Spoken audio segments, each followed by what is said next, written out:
Hervé Morin, il y a quelques minutes, Dominique Paillet, le secrétaire national de l'UMP, disait que le score de l'UMP était décevant et il demandait à Nicolas Sarkozy d'être rassembleur. C'est un échec, un réel échec ce soir pour la majorité? On ne peut pas considérer que ce soit une victoire ce soir. Je crois que ce serait le dire serait tellement peu crédible que même les soirées électorales où tout le monde en général a gagné, on peut pas se permettre de dire ça. Ce qui est clair, c'est que cette élection traduit ce qu'on ressentait dans le pays, c'est-à-dire du mécontentement et probablement aussi le sentiment profond qu'on est très loin des sujets centraux de nos compatriotes. Les débats nationaux sur l'identité nationale, la laïcité, sont extrêmement éloignés des problématiques de nos compatriotes qui sont celles de la réussite scolaire, de la question du logement, de la question du pouvoir d'achat, de la question du retour de la croissance et donc de l'emploi. Mais certainement pas les débats théologiques auxquels nous nous livrons, leaders nationaux, depuis des semaines. Ça veut dire que les politiques ne répondent pas à l'attente des Français, qu'il va falloir changer. C'est pour ça que c'est l'échec de la majorité, globalement, même si pour le nouveau centre, on s'en tire plutôt pas mal. Nos deux présidents de conseil généraux sont réélus. On en aura... Côte d'Or et Loir-et-Cher. François Sauvadet et Maurice Leroy. Nous aurons une troisième présidence avec Jean-Léonce Dupont dans le Calvados dans quelques jours, peut-être une quatrième. Nous aurons 20 à 25 conseillers généraux de plus. Mais si on regarde concrètement les choses...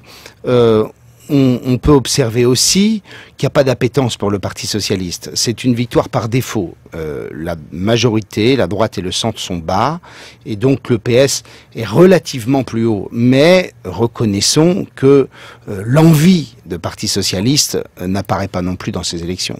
Et le score du FN, c'est aussi un score par défaut ?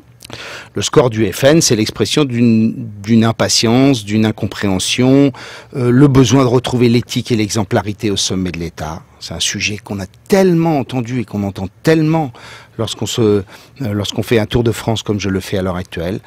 Tous ces sujets-là sont centraux.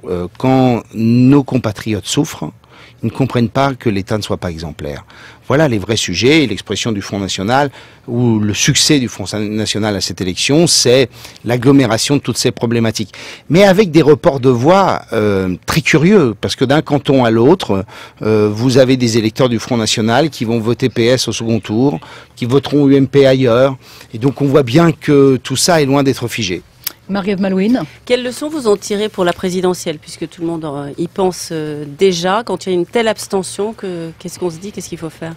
On se dit qu'il faut aborder les sujets concrets, pragmatiques, comme nous essayons, nous, de le faire centriste, et de présenter une alternative crédible. Ceux qui nous racontent que parce que la droite et le centre sont faibles, il nous faut nous regrouper dans une seule candidature, ça n'a pas de sens. C'est-à-dire qu'ils essaient de vous dissuader d'être candidat.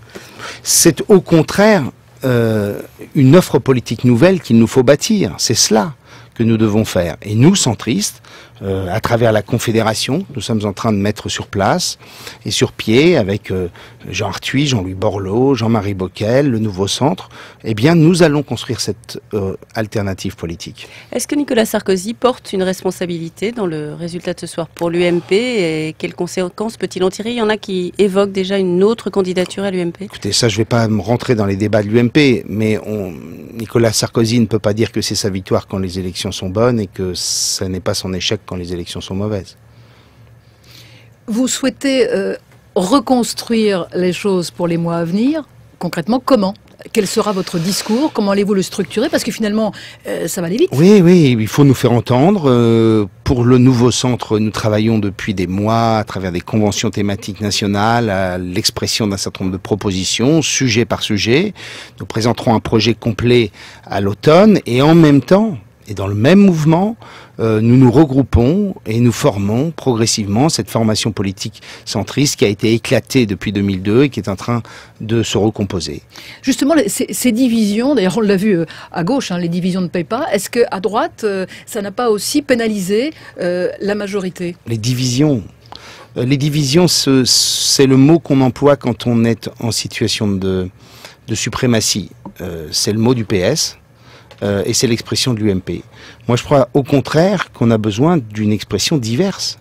Vous n'enfermerez jamais les Français dans une offre politique binaire, ça n'est pas vrai. La preuve, c'est que lorsqu'ils veulent s'exprimer, ils trouvent d'autres moyens. Parfois c'est l'extrême gauche, parfois c'est l'extrême droite, et ça peut être aussi le centre et le centre droit. Et c'est cela que nous devons bâtir. Penser que parce qu'une offre politique semble être en difficulté, il faut réduire le débat politique, c'est une erreur. Nous sommes en ligne avec Jean-Luc Mélenchon.